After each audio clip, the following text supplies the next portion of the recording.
Congratulations, class of 2014.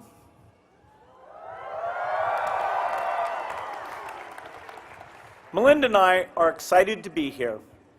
It would be a thrill for anyone to be invited to speak at a Stanford commencement, but it's especially gratifying for us. Stanford is rapidly becoming the favorite university for members of our family, and it's long been a favorite university for Microsoft and our foundation.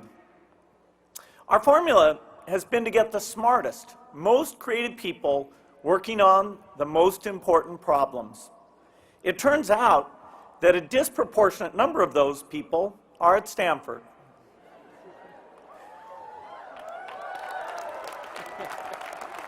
Right now, we have more than 30 foundation research projects underway here.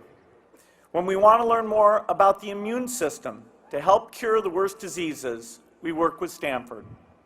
When we want to understand the changing landscape of higher education in the United States so that more low-income students get college degrees, we work with Stanford. This is where genius lives. There's a flexibility of mind here, an openness to change, an eagerness for what's new. This is where people come to discover the future and have fun doing it. Now, some people call you all nerds, and we hear that you claim that label with pride. Well, so do we.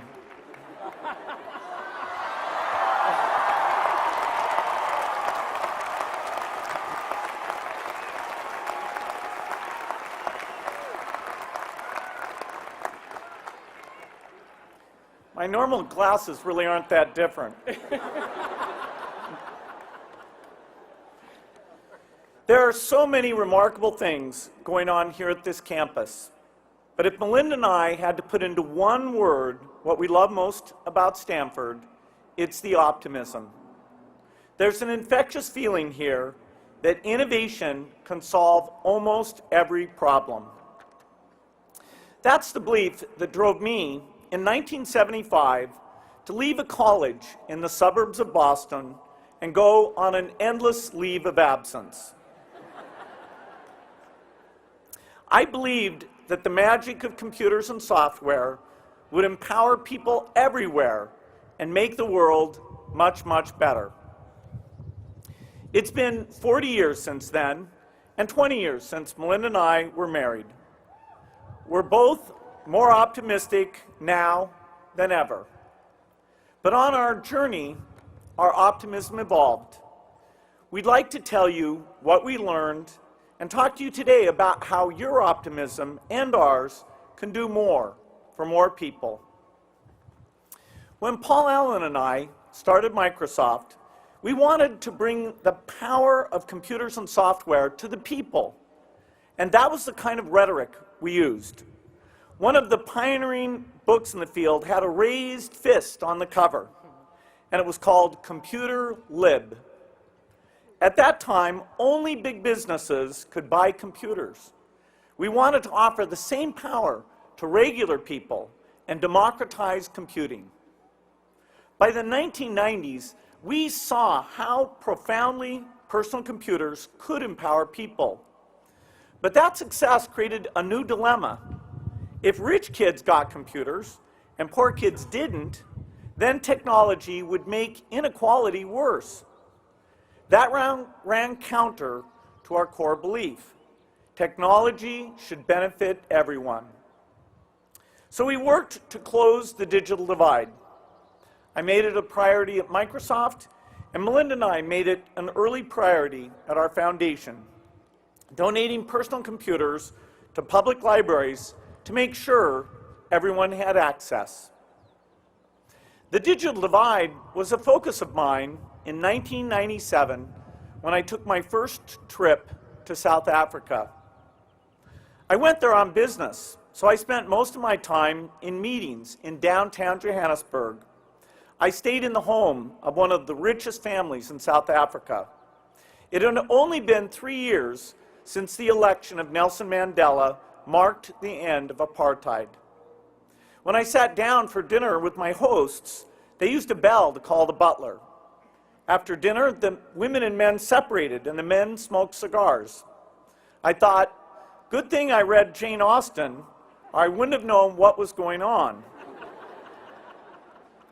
But the next day, I went to Soweto, the poor township southwest of Johannesburg that had been a center of the anti-apartheid movement. It was a short distance from the city into the township, but the entry was sudden, jarring, and harsh. I passed into a world completely unlike the one I came from. My visit to Soweto became an early lesson in how naive I was. Microsoft was donating computers and software to a community center there, the kind of thing we did in the United States. But it became clear to me very quickly that this was not the United States. I had seen statistics on poverty, but I'd never really seen poverty. The people there lived in corrugated tin shacks with no electricity, no water, no toilets.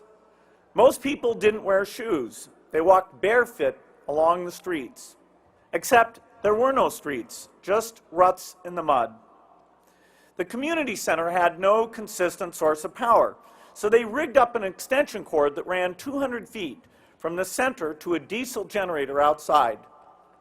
Looking at this setup, I knew the minute the reporters left, the generator would get moved to a more urgent task, and the people who used the community center would go back to worrying about challenges that couldn't be solved by a personal computer. When I gave my prepared remarks to the press, I said, Soweto is a milestone.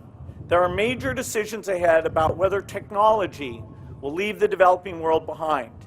This is to close the gap. But as I read those words, I knew they weren't super relevant.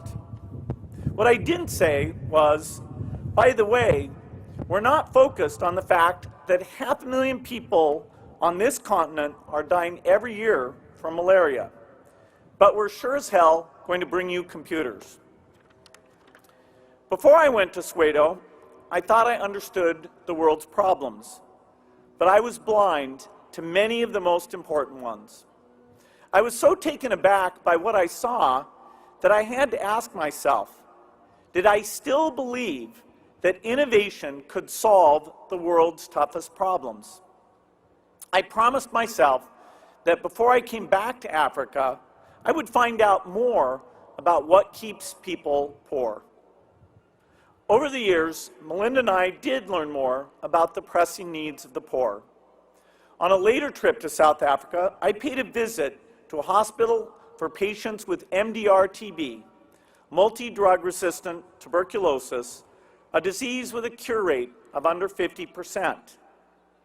I remember that hospital as a place of despair. It was a giant open ward with a sea of patients shuffling around in pajamas, wearing masks. There was one floor just for children, including some babies lying in bed. They had a little school for kids who were well enough to learn, but many of the children couldn't make it, and the hospital didn't seem to know whether it was worth it to keep the school open. I talked to a patient there in her early 30s. She had been a worker at a TB hospital when she came down with a cough. She went to a doctor, and he told her she had drug-resistant TB. She was later diagnosed with AIDS. She wasn't going to live much longer, but there were plenty of MDR patients waiting to take her bed when she vacated it. This was hell with the waiting list. But seeing this hell didn't reduce my optimism. It channeled it. I got into the car as I left and told the doctor we were working with, I know MDR-TB is hard to cure, but we must do something for these people. And in fact, this year, we're entering phase 3 with the new TB drug regime. For patients who respond, instead of a 50% cure rate after 18 months for $2,000, we get an 80% cure rate after 6 months for under $100.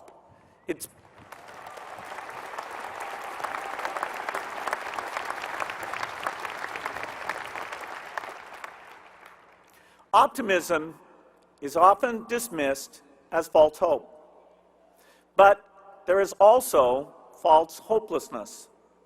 That's the attitude that says we can't defeat poverty and disease. We absolutely can. Bill called me that day after he visited the TB hospital, and normally if one of us is on an international trip, we'll go through our agenda for the day and who we've met and where we've been. But this call was different. Bill said to me, "Melinda, I've been somewhere that I've never been before." And then he choked up and he couldn't go on. And he finally just said, "I'll tell you more when I get home." And I knew what he was going through. Because when you see people with so little hope, it breaks your heart. But if you want to do the most, you have to go see the worst. And I've had days like that too. About 10 years ago, I traveled with a group of friends to India. And on the last day I was there, I had a meeting with a group of prostitutes. And I expected to talk to them about the risk of AIDS that they were facing. But what they wanted to talk to me about was stigma. Many of these women had been abandoned by their husbands. That's why they even went into prostitution. They wanted to be able to feed their children. They were so low in the eyes of society that they could be raped and robbed and beaten by anyone, even the police, and nobody cared. Talking to them about their lives was so moving to me. But what I remember most was how much they wanted to be touched. They wanted to touch me and to be touched by them. It was as if physical contact somehow proved their worth. And so before I left, we linked arms, hand in hand, and did a photo together. Later that same day, I spent some time in India in a home for the dying. I walked into a large hall and I saw rows and rows of cots, and every cot was attended to except for one that was far off in the corner, and so I decided to go over there. The patient who was in this room was a woman in her 30s, and I remember her eyes. She had these huge, brown, sorrowful eyes. She was emaciated and on the verge of death. Her intestines weren't holding anything, so the workers had put a pan under her bed and cut a hole in the bottom of the bed, and everything in her was just pouring out into that pan. And I could tell that she had AIDS, both from the way she looked and the fact that she was off in this corner alone. The stigma of AIDS is vicious, especially for women, and the punishment is abandonment. When I arrived at her cot, I suddenly felt completely and totally helpless. I had absolutely nothing I could offer this woman. I knew I couldn't save her, but I didn't want her to be alone. So I knelt down with her and I put my hand out, and she reached for my hand and grabbed it, and she wouldn't let go. And I didn't speak her language, and I couldn't think of what I should say to her. And finally I just said to her, "It's going to be okay. It's going to be okay. It's not your fault." And after I'd been with her for some time, she started pointing to the rooftop. She clearly wanted to go up, and I realized that the sun was going down, and what she wanted to do was go up on the rooftop and see the sunset. So the workers in this home for the dying were very busy, and I said to them, "Can we take her up on the rooftop?" And they said, no, we have to pass out medicines. So I waited for that to happen. I asked another worker, and they said, no, we're too busy, we can't get her up there. And so finally, I just scooped this woman up in my arms. She was nothing more than skin over bones. And I took her up on the rooftop, and I found one of those plastic chairs that blows over in a light breeze. I put her there, sat her down, put a blanket over her legs, and she sat there facing to the west, watching the sunset. The workers knew, I made sure they knew that she was up there so they would bring her down later that evening after the sun went down. And then I had to leave. But she never left me. I felt completely and totally inadequate in the face of this woman's death. But sometimes it's the people that you can't help that inspire you the most. I knew that those sex workers I had met in the morning could be the woman that I carried upstairs later that evening, unless we found a way to defy the stigma that hung over their lives. Over the past 10 years, our foundation has helped sex workers build support groups so they could empower one another to speak up and demand safe sex and that their clients use condoms. Their brave efforts have helped keep HIV prevalence low among sex workers. And a lot of studies show that's the big reason why the AIDS epidemic has not exploded in India. When these sex workers gather together to help stop AIDS transmission, something unexpected and wonderful happened. The community they formed became a platform for everything. Police and others who raped and robbed them couldn't get away with it anymore. The women set up systems to encourage savings for one another, and with those savings, they were able to leave sex work. This was all done by people that society considered the lowest of the low. Optimism, for me, is not a passive expectation that things are going to get better. For me, it's a conviction and a belief that we can make things better. So no matter how much suffering we see, no matter how bad it is, we can help people if we don't lose hope and if we don't look away.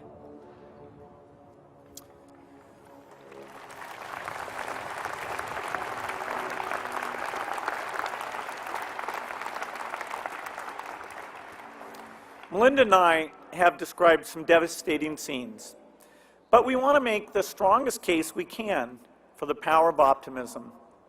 Even in dire situations, optimism fuels innovation and leads to new approaches that eliminate suffering. But if you never really see the people who are suffering, your optimism can't help them. You will never change their world. And that brings me to what I see as a paradox.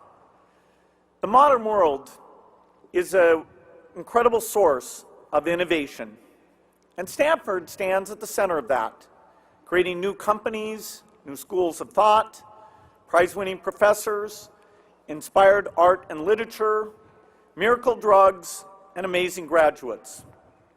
Whether you're a scientist with a new discovery or working in the trenches to understand the needs of the most marginalized, you are advancing amazing breakthroughs in what human beings can do for each other. At the same time, if you ask people across the United States, is the future going to be better than the past? Most say no. My kids will be worse off than I am. They think innovation won't make the world better for them or their children. So who's right? The people who say innovation will create new possibilities and make the world better? Or the people who see a trend toward inequality and a decline in opportunity and don't think innovation will change that? The pessimists are wrong, in my view, but they're not crazy. If innovation is purely market-driven and we don't focus on the big inequities, then we could have amazing advances and inventions that leave the world even more divided. We won't improve public schools. We won't cure malaria. We won't end poverty. We won't develop the innovations poor farmers need to grow food in a changing climate.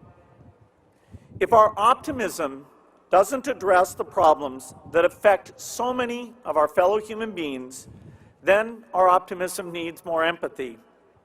If empathy channels our optimism, we will see the poverty and the disease and the poor schools. We will answer with our innovations, and we will surprise the pessimists. Over the next generation, you Stanford graduates will lead a new wave of innovation. Which problems will you decide to solve? If your world is wide, you can create the future we all want. If your world is narrow, you may create the future the pessimists fear. I started learning in Soweto that if we're going to make our optimism matter to everyone and empower people everywhere, we have to see the lives of those most in need. If we have optimism without empathy, then it doesn't matter how much we master the secrets of science. We're not really solving problems, we're just working on puzzles. I think most of you have a broader worldview than I had at your age. You can do better at this than I did. If you put your hearts and minds to it, you can surprise the pessimists. We're eager to see it.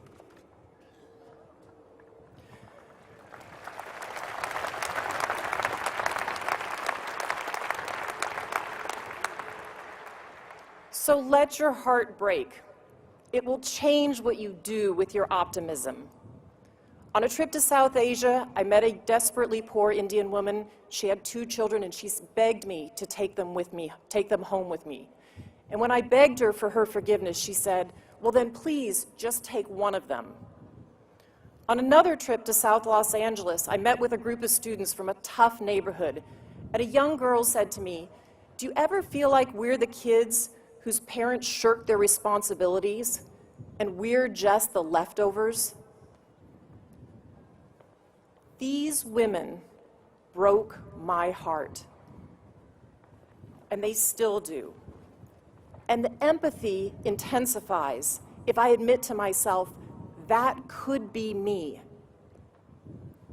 When I talk with the mothers I meet during my travels, there's no difference between what we want for our children.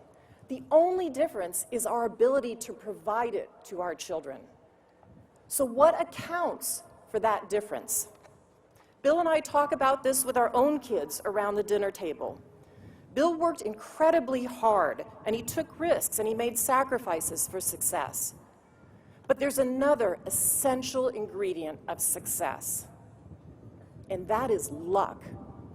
Absolute and total luck. When were you born? Who are your parents? Where did you grow up? None of us earn these things. These things were given to us. So when we strip away all of our luck and our privilege and we consider where we'd be without them, it becomes much easier to see someone who's poor and say, that could be me. And that's empathy. Empathy tears down barriers, and it opens up whole new frontiers for optimism. So here is our appeal to you all. As you leave Stanford, take all your genius and your optimism and your empathy and go change the world in ways that will make millions of people optimistic.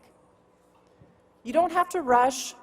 You have careers to launch and debts to pay and spouses to meet and marry. That's plenty enough for right now. But in the course of your lives, perhaps without any plan on your part, you'll see suffering that's going to break your heart.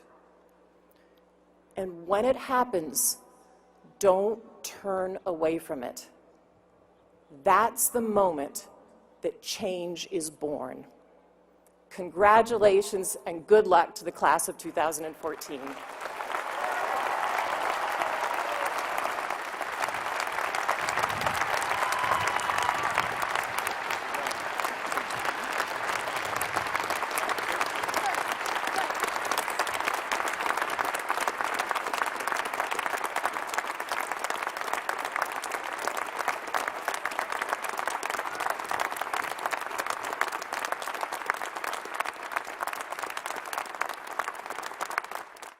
For more, please visit us at stanford.edu.